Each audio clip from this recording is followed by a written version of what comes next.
आपका हमारे चैनल पर स्वागत है आप सबों का। और मैं इस चैनल पर माध्यमिक स्तर के हर विषय के बारे में तरह तरह के रोचक तथ्य लाता रहता हूं, जो माध्यमिक में बहुत ही उपयोगी साबित होगी। और सारे कंपटीशन जिसमें जनरल नॉलेज रहता है, उन सारे जनरल नॉलेज और अंग्रेजी, इन सबों की चीज़ें मैं इस चैनल में लाता रहता हूं। इसलिए आप लोगों से अनुरोध है कि आप हमारे चैनल को सब्सक्राइब करें और हमारे वीडियो यदि लाइक करें और इसे दूसरों को शेयर करें। आज हम लोग भारत के केंद्र शासित प्रदेशों की बात करेंगे।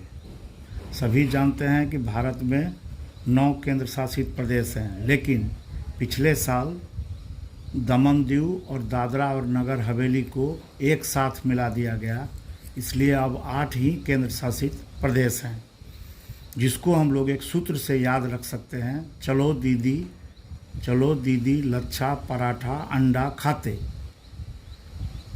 चलो चौ से चंडीगढ़, दीदी दमन दीव दादरा नगर हवेली, ये दोनों मिलकर एक हो गया।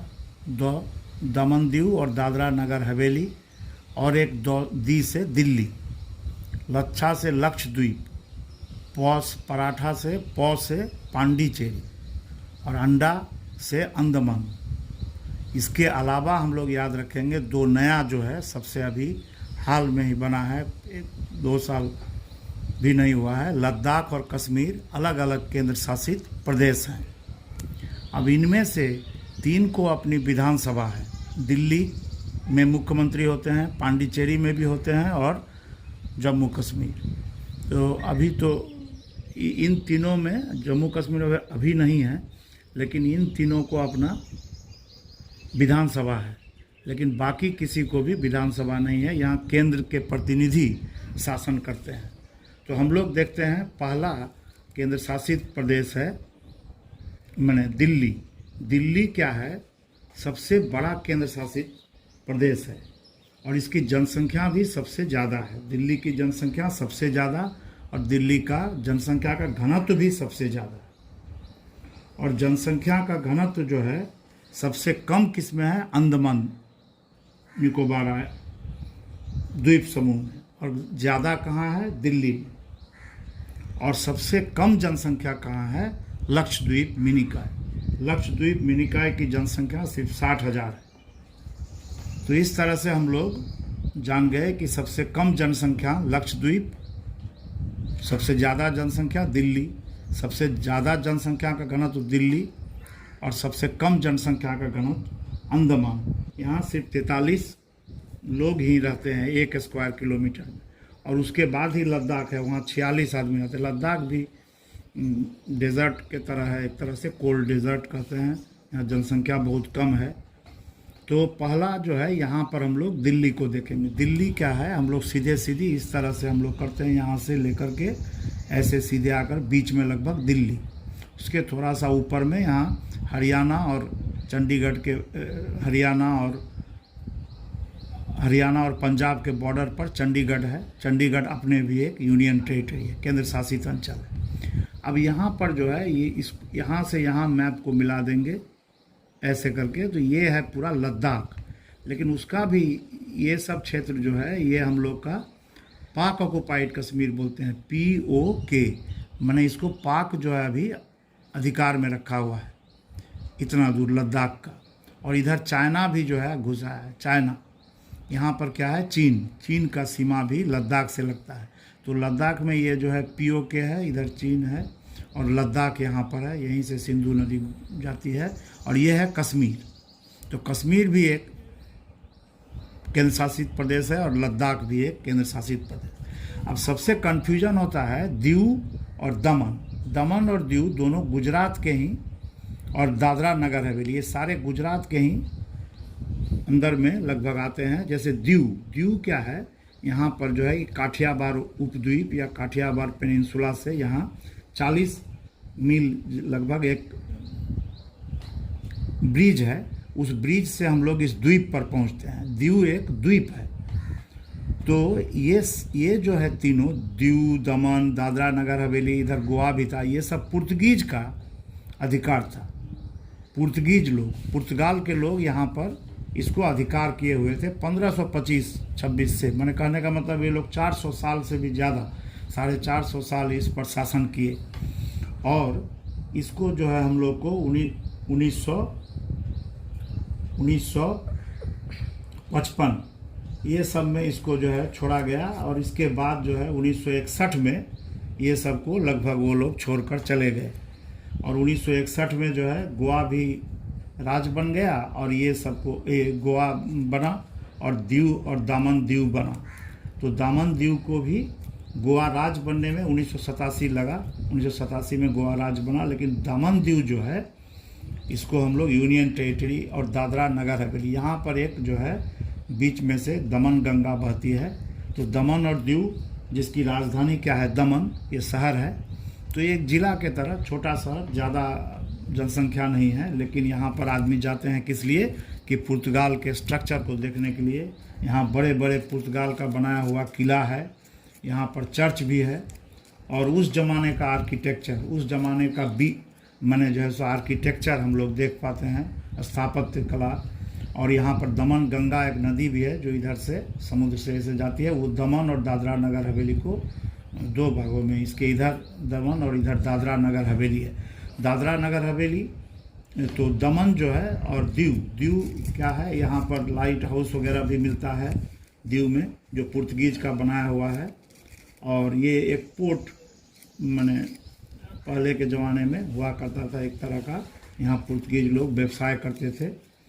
तो इस तरह से यहाँ पर हिंदू जनसंख्या भी ज़्यादा है, चर्च और कुछ पुर्तगीज भी हैं, माने क्रिश्चियन लोग, ये सब सारे रहते हैं यहाँ दीव में। तो दीव जो है यहाँ से मेन लैंड गुजरात से जाया जाता है, ये भी यहाँ से। तो दीव और दामन की दूरी लेकिन बहुत है, ये लगभग जो है दोनों एक दूसरे से लगभग 150 किलोमीटर जो है अलग है, लेकिन फिर भी ये यहाँ है, यहाँ है।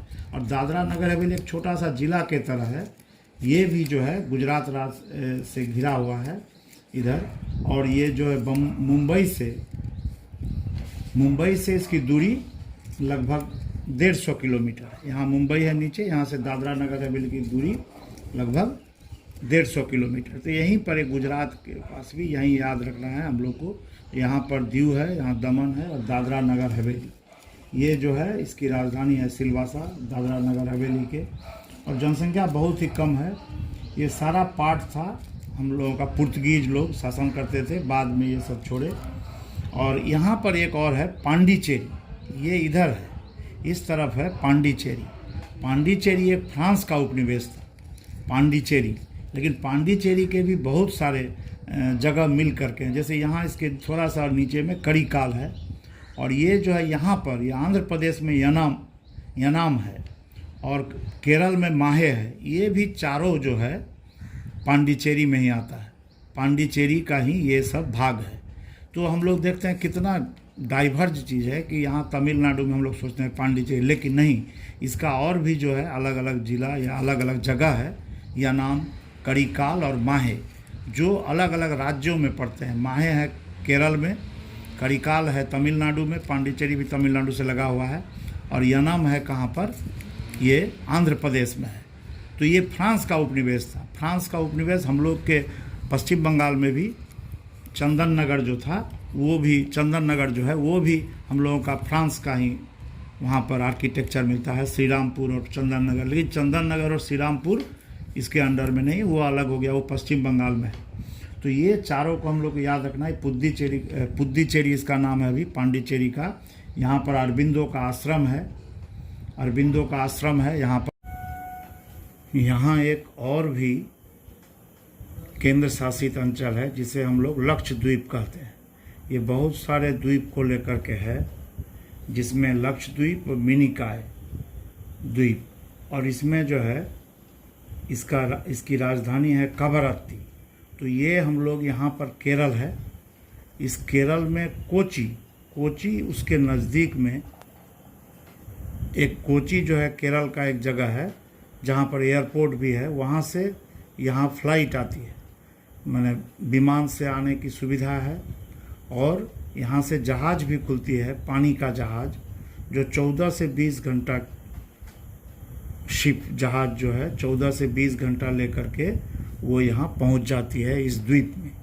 तो इस तरह से कोची से हम लोग फ्लाइट से भी जा सकते हैं और पानी के जहाज़ से भी हम लोग लक्षद्वीप आ सकते हैं। यहाँ पर मनोरम जगह है, यहाँ पर सी बीच वगैरह है, और बहुत सुनसान आइलैंड है, सुनसान द्वीप है, और यहाँ पर बहुत कम आदमी का वास है, इसीलिए यहाँ आदमी जो है घूमने के लिए आते हैं। इसी के बगल में भी राज्य है, देश है, वहाँ भी हम लोग जाते हैं। तो ये है यहाँ पर इसका कवरत्ती इसकी राजधानी है, और यहाँ पर कोरल रीफ मिलता है, बहुत ही कोरल रीफ। कहने का मतलब है कोरल रीफ पानी के अंदर में रहता है, तरह तरह के रंग का रंगीन कोरल। ये रंगीन कोरल ये लक्षद्वीप की विशेषता है, यहाँ मिलती है। अब इधर जो है हम लोगों का एक और जो है सो केंद्र शासित अंचल, उसका नाम है अंडमान निकोबार आइलैंड। ये है इधर वाला अंडमान, और ये है ग्रेट निकोबार। इसकी राजधानी पोर्ट ब्लेयर है, और यहाँ से ये कलकत्ता से भी आते हैं हम शिप जहाज़ से, विशाखापत्तनम से भी आ सकते हैं, और यहाँ से चेन्नई से भी हम लोग पानी के जहाज़ से आते हैं, लेकिन 3-4 दिन लग जाता है इसमें पानी के जहाज़ से आने में। इसलिए यहाँ पर आदमी ज़्यादातर फ्लाइट से ही आते हैं, उड़ करके प्लेन से। और ये जो है इस दोनों को अलग करता है 10 degree channel. 10 degree channel Andaman को निकोबार से अलग करता है। इसके दक्षिण में है पोर्ट ब्लेयर, इसकी राजधानी, साउथ अंडमान का एक पार्ट है। तो ये जो है 3-4 दिन लग जाता है जहाज़ से, पानी के जहाज़ से यहाँ आने में, अंडमान निकोबार आइलैंड। यहीं पर सबसे पहले हम लोगों का 20 से 25 मई से बारिश लगभग शुरू होती है यहाँ पर सबसे पहले, और उसके बाद केरल में 1 जून में प्रवेश करती है। यहाँ वीडियो को पॉज कर आप इसका स्क्रीनशॉट ले लीजिए, ताकि ये आप लोगों के लिए बहुत ही लाभदायक सिद्ध होगा। मेरे साथ जुड़े रहने के लिए धन्यवाद। मेरे इस चैनल को सब्सक्राइब करें, और ज़्यादा से ज़्यादा इस वीडियो को लाइक और शेयर करें। धन्यवाद।